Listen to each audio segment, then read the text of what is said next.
Hi guys, thanks for checking the video out. Steve Buzzer here with Jimbo Jet Golf, Hello. James Pickard.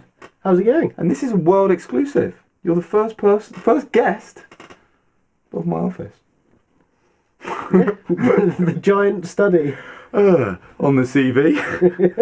I went in a messy office. Smelled a bit weird. No, Yeah. Ain't gonna get you any jobs, is it? No. Okay, so anyway, he's here. We're going to talk about two things. USPGA. Yeah. We're going to have a little debrief. But second of all, 20k. 20k. 20,000 subscribers. I hit it yesterday. So thank you if you've subscribed. I appreciate it. We hit 10,000. I think it was like this time last year. It's taken a while. But yeah, no, that's just such a massive number. Just shows how popular you are, Steve. Well, it's not, but if you actually think, because sometimes, especially with like Mark and other people who are around, have got so many big numbers, you kind of get a bit immune to it. Yeah. As you don't actually realise, actually 20,000 is just it's a massive number. Big number. So yeah, we appreciate them. We're just a couple of nice lads. Very nice. Doing some videos and kind of showing you what we're up to. So yeah, no, without you guys, it doesn't work, does it? No. Thank you very much for watching. Yeah, thank you. So there's that bit. Thank you, USPGA. It was going to be a tough one because the British Open, the Open was arguably one of the best majors ever. Yeah, absolutely brilliant that was. So, and the level of it had everything. It had the drama. It had like the highest level of play, so it was always gonna be difficult. But to be fair, as an event, USPGA quality event. Oh, it was quality, and like again, it had loads of drama on the back nine. Yeah. Jason Day, like fair play to him. He didn't have a practice round. Yeah, I knew that. Yeah. So do you mean his family were ill?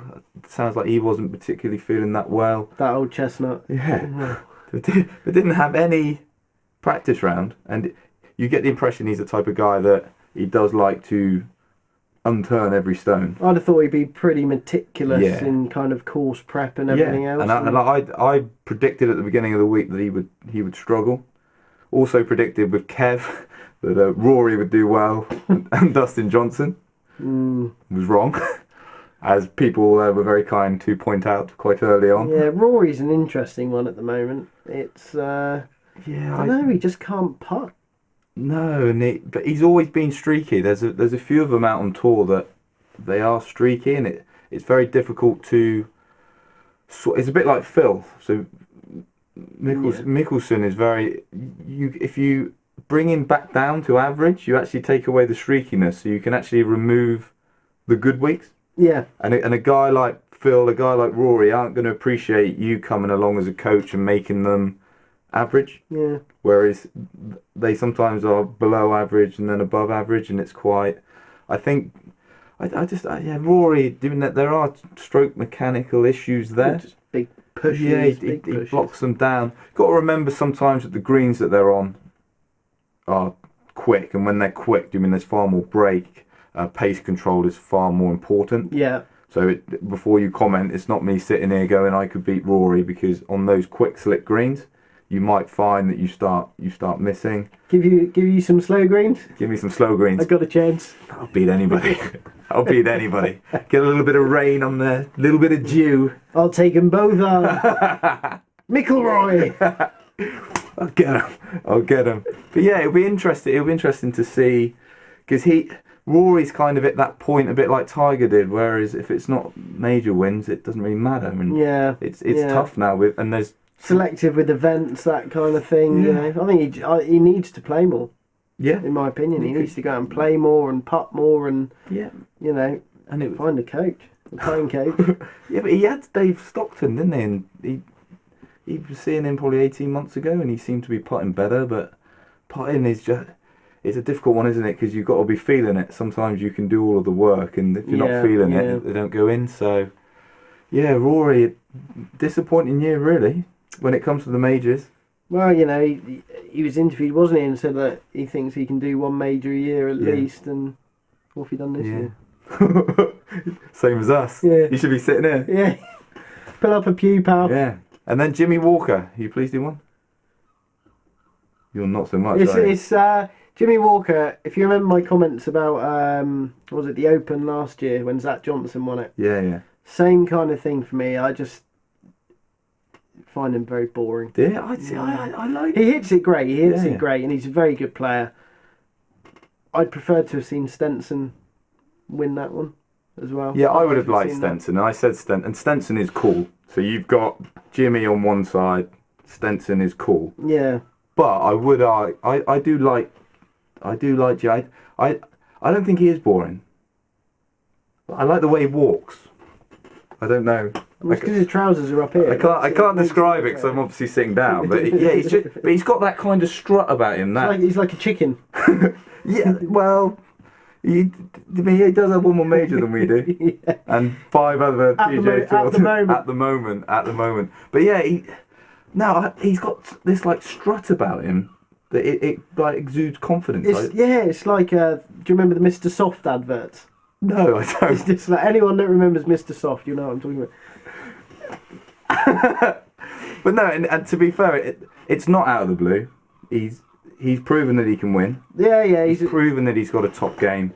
Very solid. He's very solid. He's like Zach Johnson, who is again very solid, but makes me want to fall asleep. Yeah, I disagree. I think he's a top boy. Notice how I'm not arguing that I don't think that Johnson's boring. But no, I don't know. I think he's a great guy. I thought it's hard. Wire to wire is tough. Yeah, it is tough. Especially first major. Yeah, the finish though, like days approaching to 18, and then how far did he hit that iron? Yeah, that was ridiculous. Buzz along is a myth. You've got that's just like. What did you say he hit off the tee? I think he went like 2-iron, didn't he? Like 260 on the carry, then 250 on the carry. In like what looked damp.